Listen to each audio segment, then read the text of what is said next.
Assalomu alaykum. Hozir sizlar bilan ersak atirlarini obzorini qilamiz.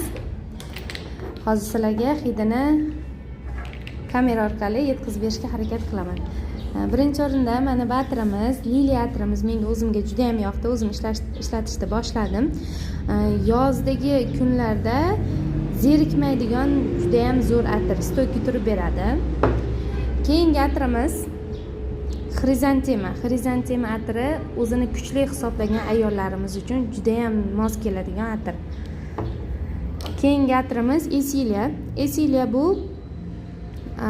o'tkirroq hidni yoqtiradiganlar uchun. Amira atiri to'ybob atir desak ham bo'ladi. Endi mevalar hidini yoqtiradigan insonlar uchun Gardenia atirimizni tavsiya qilaman.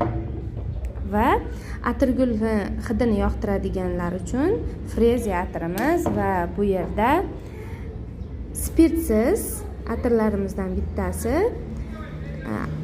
Acheliya atirimiz. Acheliya atirimiz